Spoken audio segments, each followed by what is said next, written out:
Assalamualaikum warahmatullahi wabarakatuh. Perkenalkan, nama saya Muhammad Rafal Fareza dengan NIM G00250092 dari kelompok B2 dengan slabnya Mas Rifan. Di sini saya ingin membuat laporan praktikum anatomi blok 1.3 itu tentang sistem digestif.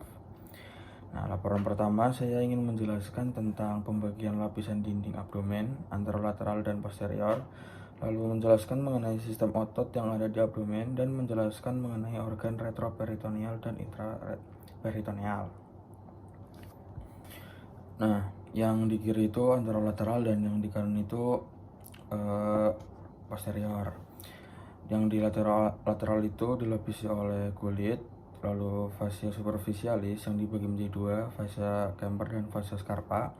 Lalu ada fascia profunda, lalu musculi et aponeurosis yang dibagi menjadi 5 muskuli, yaitu musculus obliquus externus, musculus obliquus internus, musculus transversus dan rectus abdominis, lalu musculus pyramidalis abdominis.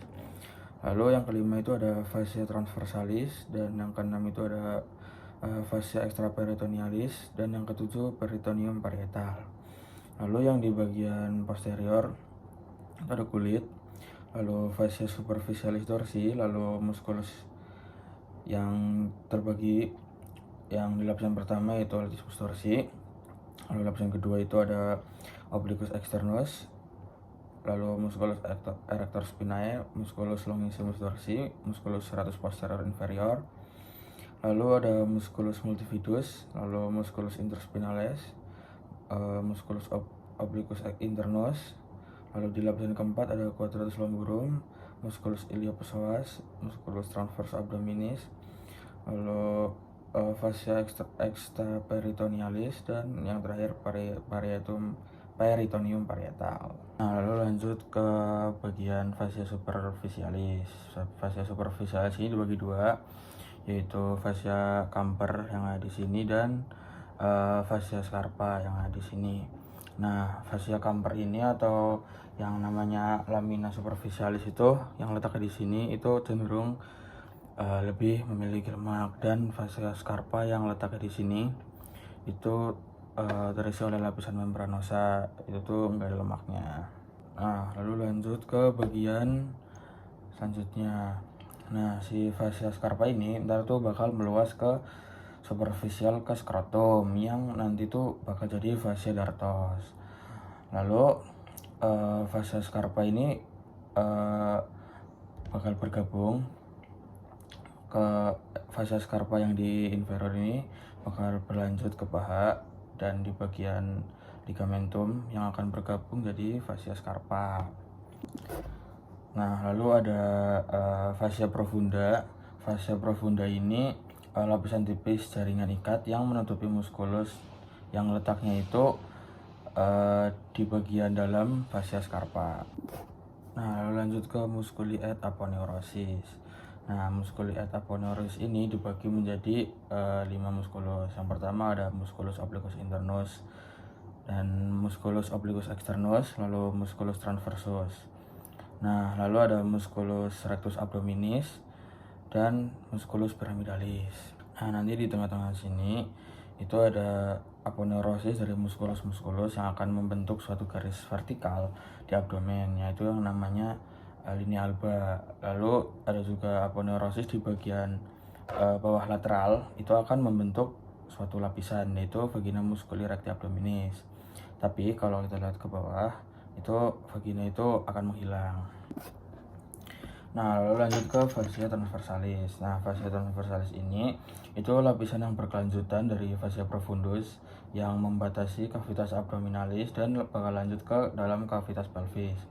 Nah, yang paling kelihatan itu di sebelah dalam dari musculus transversus abdominis. Nah, lalu lanjut ke yang bagian posterior. Bagian posterior ini ada kulit, fascia superficialis dorsi, musculus yang dibagi menjadi 3 lapisan. Lalu yang dibagi menjadi 4 lapisan. Lalu ada fascia extraperitonealis, lalu ada peritoneum parietal. Nah, musculus yang pertama itu ada di musculus latissimus dorsi yang terletak di sini. Lalu lanjut ke lapisan selanjutnya, musculus obliquus externus abdominis. Lalu lanjut ke erector spinae yang ada di sini. Lalu lanjut ke longissimus dorsi. Lalu lanjut ke serratus posterior inferior. Lalu di lapisan ketiga ada musculus multifidus. Lalu ada musculus interspinalis. Lalu musculus obliquus internus abdominis. Dan yang lapisan keempat ini ada musculus quadratus lumborum. Lalu musculus iliopsoas, musculus transversus abdominis, dan ada juga itu muskulus-muskulusnya. Lalu ada juga fascia extraperitonealis dan peritoneum parietal. Nah, lalu lanjut ke fascia extraperitonealis. Nah, di fascia extraperitonealis ini itu nanti bakal misahin fascia transversalis sama peritoneum. Fascia ini tuh isi jaringan lemak. Nah, fascia ini kalau ke arah anterior itu disebut preperitoneal. Kalau ke arah posterior disebut retroperitoneal. Nah, di sini juga terdapat viscera retroperitoneal dan viscera intraperitoneal. Nah, lalu lanjut ke bagian apa itu intraretroperitoneal dan retroperitoneal. Nah, intraretroperitoneal ini itu seluruh organ permukaannya itu dilapisi sama lapisan peritoneum. Itu tuh ada di dalam kavitas peritonealis yang isinya itu ada gaster, duodenum pars superior, ileum, appendix feriformis, kolum transversum, kolon sigmoid, cauda pankreas, lien, dan hepar. Nah, lalu di retroperitoneal ini tuh ada di luar kavitas peritoneum yang dilapisi peritoneum. Itu tuh dilapisinya cuma di permukaan anteriornya aja, nggak di seluruh permukaan seperti organ peritoneal.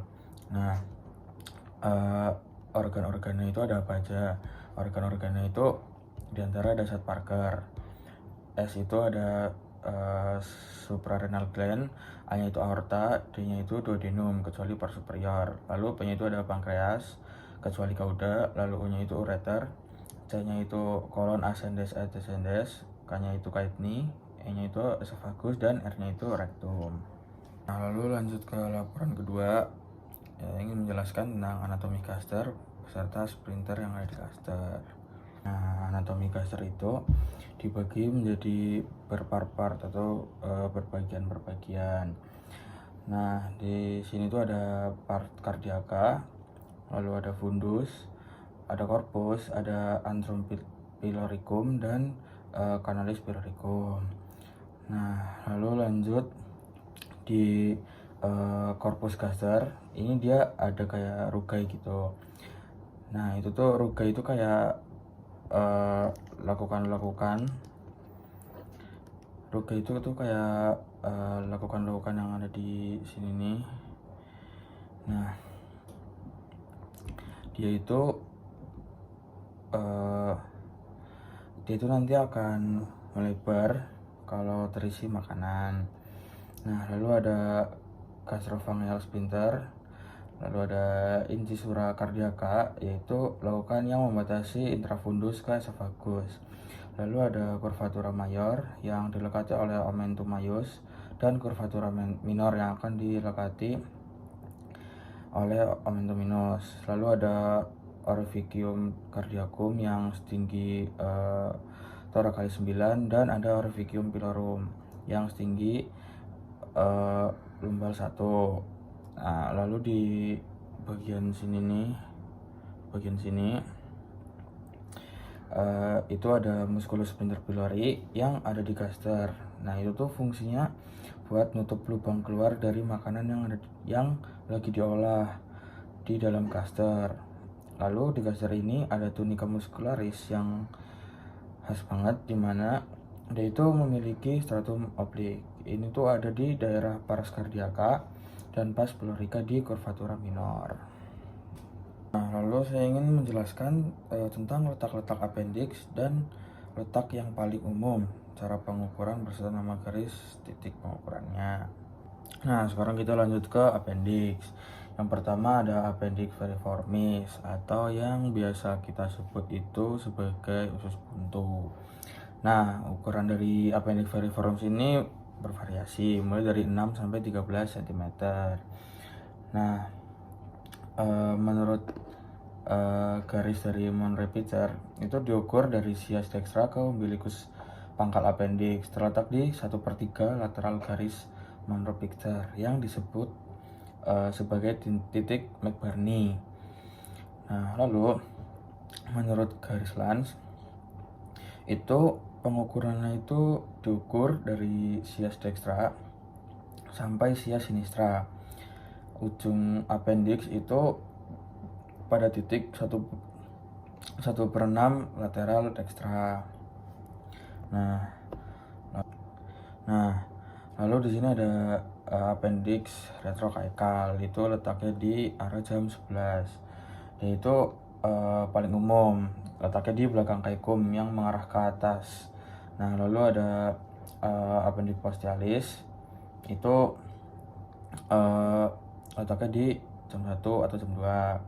Nah, ini tuh lebih ke arah kiri di belakang ileum dan mesenterium. Lalu ada appendix pelvicum yang letaknya di jam 5, itu mengarah ke bawah melewati psoas mayor dan ujungnya ini ngelebihin tepi atas pembuluh bawah. Lalu ada appendix preilealis. Nah, itu tuh letaknya sama di jam 1 atau 2. Ini tuh lebih ngarah ke kiri di depan ileum dan mesenterium. Lalu yang terakhir ada appendix subcaecalis. Nah, itu letaknya di jam 6. Itu tuh descendens ke caudal. Nah, mungkin cukup sekian pemaparan dari saya. Kurang lebih mohon maaf. Assalamualaikum warahmatullahi wabarakatuh.